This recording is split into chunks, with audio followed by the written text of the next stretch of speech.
Discerning Hearts presents How to Pray, a practical guide to the spiritual life by David Torkington.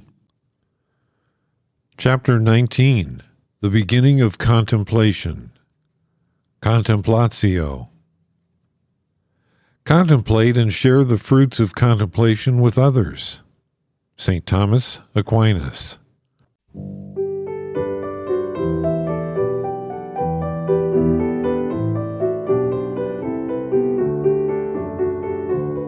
Jesus is the flesh and blood embodiment of God's infinite love. That is why his very name means Savior, because only his love can save other human beings from the servitude to selfishness and sinfulness that enthralls them. Those who do not learn how to open themselves to receive his love will be condemned to the slow spiritual sclerosis of the soul that will destroy them. That is why meditation is so important, because it enables us to come to know and to love Jesus in such a way that his saving love can enter into us, to save us from the many and manifold scourges of sin and selfishness that threaten to tear our lives apart.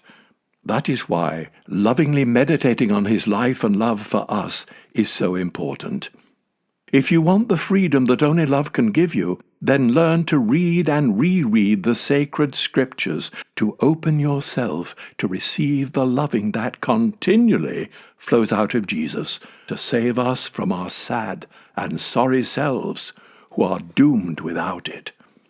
Then, gradually, as the impact of the gospel begins to explode with maximum effect, the believer finds that even the most extravagant words do not sufficiently voice the depth of feeling that they experience welling up from within. In the end, the words of thanks, praise, adoration, and love give way to the silence that says far more than the most potent man-made means of expression. The slow meditative penetration of the text now opens out and envelops the whole person as the believer is ever more deeply absorbed into a silent contemplative gaze upon God.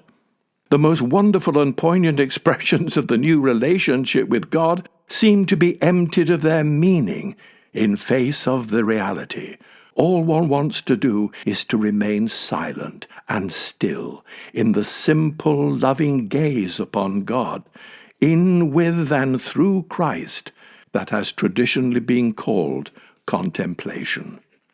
It is the fruit of this profound prayer that is, in the eyes of St. Thomas Aquinas, the perfect preparation for sharing the faith with others. He could have said that we should first meditate and then share the fruits of our meditation with others, or pray and share the fruits of our prayer with others. But something even more profound is required.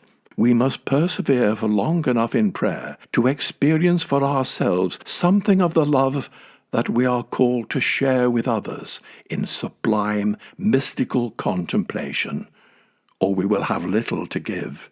In this contemplation in which the whole person, heart and mind, body and soul, is more united than ever before, a subtle change begins to take place. Initially, it is through meditating on God's love as embodied in the human body of Jesus that had led the believer to contemplation. Now, a change gradually begins to take place. Meditating on God's love as it was embodied in the historical Christ gives way to contemplating his love as it is now, pouring out of the risen Christ, whether the believer realizes this or not. The first was generated with God's grace and human endeavor. The second is a pure gift of God. However, before the gift of contemplation can lead to the full union for which the believer now craves, a purification begins to take place, so that the selfish seeker can receive the selfless giver without any let or hindrance.